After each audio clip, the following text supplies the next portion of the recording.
And our next witness is Ms. Rachel King. She's the founder and chief executive officer of GlycoMimetics, King. Yes. GlycoMimetics has a specialized technology which is producing proprietary drug candidates with focus on inflammation, cancer, and infectious diseases. Mrs. King is here to testify on behalf of the Biotechnology Industry Association. Bio is the world's largest biotechnology organization with more than 1,200 members. Welcome. Thank you. Chairwoman Velasquez and members of the committee, thank you very much for giving me the opportunity to testify today. And I want to thank you for holding this hearing and thank you for your support of the SBIR program and for your focus on this issue, because this is a critical issue to the biotechnology industry, and I think it's really very, very important that we understand the significance of the program, how important it is, particularly in this economic climate, and I do have some specific ideas about how we can improve it to even enhance the program further. As Congresswoman Velasquez mentioned, I'm here to testify on behalf of the Biotechnology Industry Organization. I serve on the board of directors there, and I also chair the Emerging Companies section, which is where we particularly represent companies like ours, young, early-stage companies that are focused on cutting-edge research, but which are smaller, optimistically viewed as emerging because we look forward to the opportunities that we believe our new technologies will provide. Our company has a lead program focused on developing a drug for sickle cell disease. We have 20 employees, and we do not qualify for SBIR funding. And that is really, I think, a clear example of why the eligibility program or why the eligibility requirements need to be changed. Even more striking, though, when we opened the doors of our company, when we had 4 employees, we did not qualify as a small business for SBIR purposes. And that's because of our venture capital backing. So that's a critical issue as far as I'm concerned that we really do need to address. This is particularly important in this economic climate. And everybody knows that there's been a lot of challenges to many sectors in the economy. In the case of biotechnology, we've seen significant reductions in the venture capital investments that are going to biotech companies.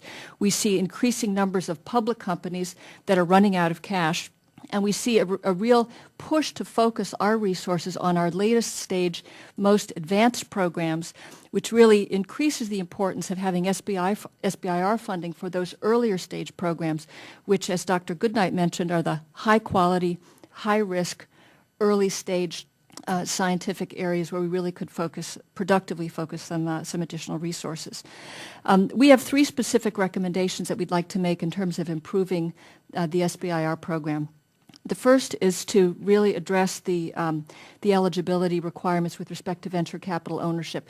Again, giving you a specific example from our case, because we happen to have more than 50% venture ownership, it means that we do not qualify. And I think that that is a significant reason why we saw such a significant drop in applications, the 40% drop that Dr. Goodnight referenced in terms of SBIR applications to the NIH. My opinion is that that's significantly influenced by the fact that venture-backed companies cannot apply for those grants to the extent that the VCs own more than 50% of our companies. And remember, we're developing therapeutics, and in particular, companies developing therapeutics require lots of investment for long periods of time. And so we can't do that without the backing of venture capitalists. By definition, we'll have a lot of venture capital investment. And we really can count on the SBIR program, if it's available to us, to help us to fund the earlier stage programs where we're doing even more cutting-edge research. So it's critical to us to be able to access that. A second recommendation gets to this question of affiliated employees. And again, to give you a specific example from our company, we have, as I said, 20 employees.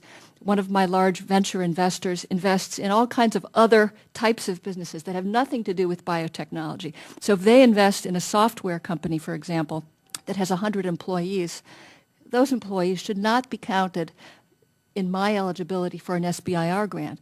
They have nothing to do with what I'm doing. I've got nothing to do with what they're doing. And I think we really need to focus on employees of the company itself. So the affiliation rules really need to be clarified.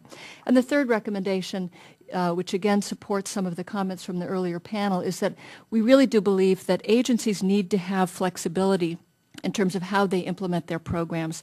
Different scientific approaches are going to require different amounts of funding, different timing, for the types of funding that would be helpful to those ventures. And so I really think, as a third point, to give more flexibility to the agencies in how they administer their own particular aspects of the program, I think would be very productive.